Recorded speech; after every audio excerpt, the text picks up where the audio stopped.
I would like to start this by saying that before these events, I had never encountered the Slenderman in many stories. Just 2 or 3. The Rake, however, is a different matter entirely.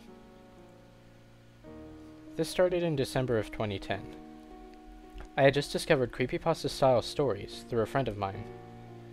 She refused to let me give her a name, so, in true internet fashion, I will refer to her as Herp.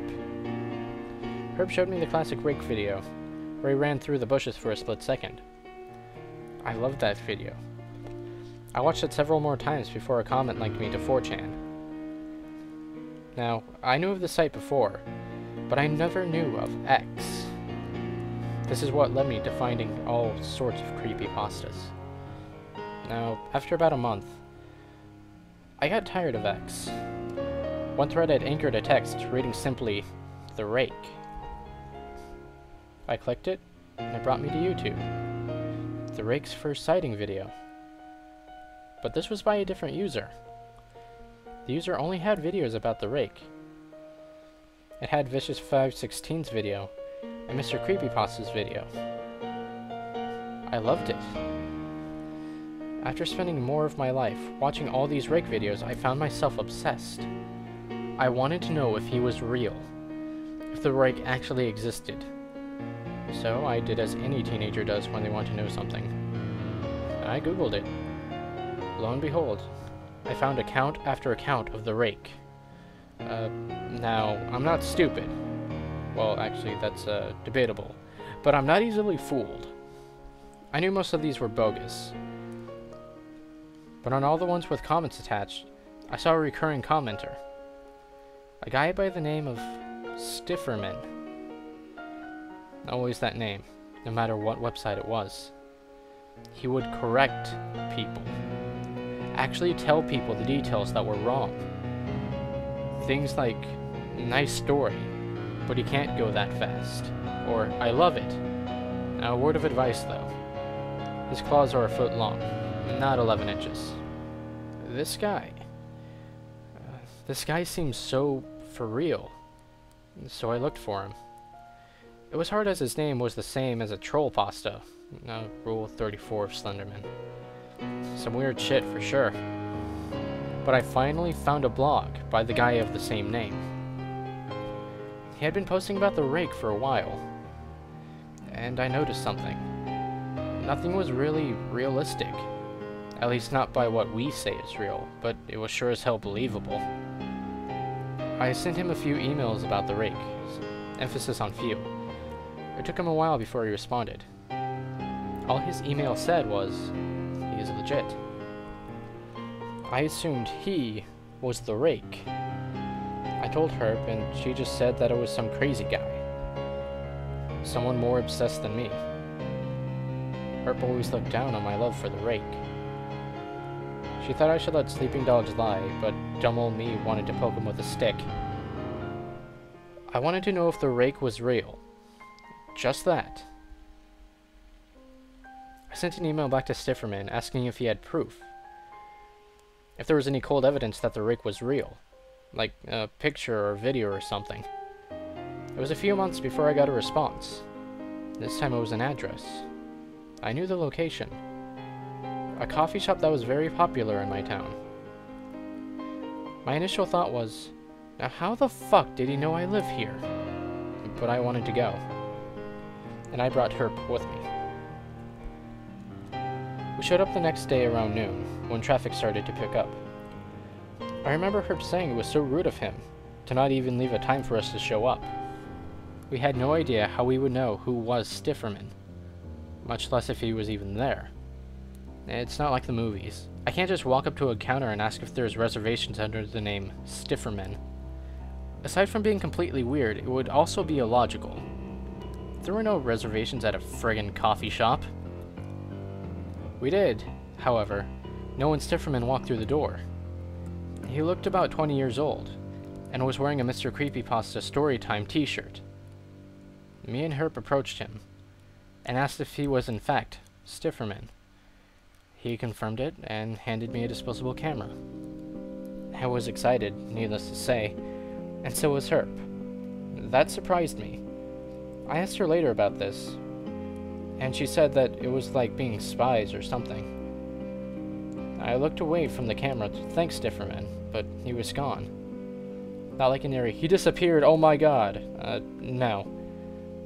He just wasn't there. He walked away. Herb and I went to Walgreens to develop the photos at one of those 1-hour photo places. While we waited, we discussed the Rake. How could Stifferman get the photos of him if the Rake was a ghost or demon or something? And most important, if he was real, then what other creepypastas were? The talking kept us occupied for the 37 minutes it took them to develop the images. The man behind the counter handed over the pictures with a piece of paper on top. I asked what it was, and he said it was wrapped around the film. The paper was a note, written in black Sharpie. These are the photos of him as you requested. I took them knowing it would cost me my safety. He doesn't like to be photographed. And he will also come after you if he finds out you have these. Do not publish these images. Signed, Stifferman. The pictures were, as promised, pictures of the Rake. Herb was uneased by the letter, and begged me to burn the pictures. To just end it. But me, well, I wasn't going to do that. The world had to know. It had to. Everyone needed to know. So I posted one of the pictures all over the internet. On X, DeviantArt, Reddit, and of course on Imager. Herb at this point was paranoid of the Rake. The pictures were real. So how did we know the warning was not real? I was willing to risk my life to let people know about this. Weeks went by with no change. Herb was on edge in school, and more so after school. She started seeing things. Like she said she saw shadows moving at night. And she said she saw lots of dead animals. So I offered her to stay at my house. My parents knew me and Herb had been friends since we were kids, and they loved having her over. So she stayed the night. It was Friday, and we stayed up late. Everything seemed to be fine. But then, right around 9 p.m., Herb said something strange. Did you hear that? Like, scratching along the window. I looked at the window. No. And I don't see anything but that stupid tree. Maybe it rubbed the window. We aren't safe. We will never be safe. You shouldn't have put those pictures online. What makes you say that? Think really hard about why you said there was a scratch. It was just a tree in the wind. Jonah, you don't have a tree in your front yard. I got scared. Herb was right. I didn't have a tree there. Slowly, I stood and walked over to the window.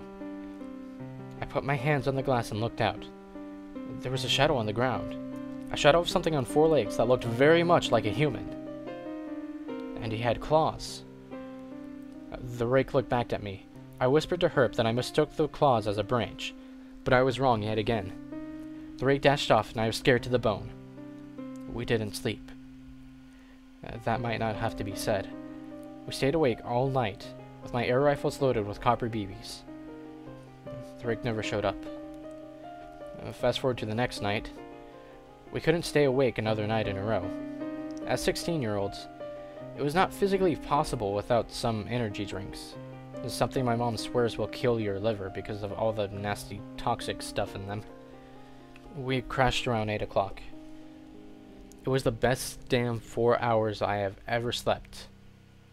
I dreamed about when I was a kid, playing on the playground without my parents. I say 4 hours because I woke up to the sound of scratching on my window. It's outside, I whispered to Herb. No, she mouthed. I glanced out my window without moving. My window sits opposite my bed, so it was a bit of a strain. There, right the fuck there, was the Rake, running his claws against my window from the inside. I screamed. What else could I do? The Rake pounced, jumped at me, and reared back his claw. I thought I was dead, but he was stopped. Some impossibly black force had hit the rake, smack in the face before he got me, and sent him sprawling to the floor. I had no fucking clue what the force was. Now I know.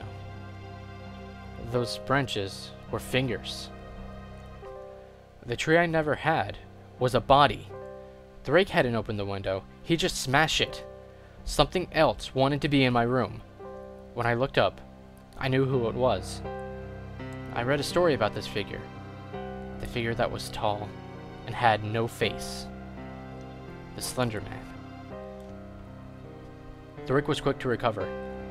He hoisted himself up and lunged back at the Slenderman. A black tendril slammed into the rake's ribs and made a loud, sickening crack. The rake hit the floor on his back and rolled to his feet. He was cautious now, and like a lion, he began walking slowly in an arch around the Slenderman. Herb inched out of the bed and tried to run. I hadn't noticed until I heard that scream, that blood-curdling shriek of my best friend getting attacked by a monster. The rake got a few good swipes at her, but Slenderman, for whatever reason, wanted her to not die and pulled the rake off. I remember reading about him being ruthless and eating children. He never protected them. The rake gave a swipe at Slenderman's arm, and it looked as if it simply fell through him. Slenderman started to pull at the rake's arm while he held his body. It was like he was pulling apart a doll. After the first pop, I snapped out of my awe. The rake, despite being a monster, was something I was deeply attached to. I couldn't let Slenderman kill him. Stop! Don't do it! Slenderman looked at me. Well, pointed his head at me. You can't rip his arms off, or kill him! And to this, Slenderman's head cocked a bit in confusion. Okay, I thank you for helping me, but I can't let you kill the thing I spent so long chasing. I wanted him to be real. And now that I know he is, you can't just take him. And there was a long silence. Slenderman dropped the rake and turned to me. He moved slowly and reached out his left arm. I was horrified. His fingers wrapped around my face, and then black. I woke the next morning in a hospital room. Not for me, it was for Herb. She was badly hurt with multiple cuts along her face and chest. I was upset about my friend being hurt, but I would be lying if I said I was upset about the evenings that night. I not only got paid off for a long period of work, but I also saw proof. That creepypastas aren't based off fiction. Slenderman and the rake are real. I haven't seen Slenderman since. I saw evidence of him everywhere. That tree that isn't supposed to be there. The dreams of a suited man on a playground. I even see him in old pictures of me. Slenderman must have been following me for years. When I asked my mom about the shadows that appeared only in the pictures of me, she just smiled and said, "Me and my dad used to call that your angel. It only ever appeared in pictures of you." Funny, but I hadn't thought of that in years. As for the rake, I haven't seen him in a long time. I kind of miss the thrill of chasing him. I miss knowing he was out there without proof. Maybe he'll come back.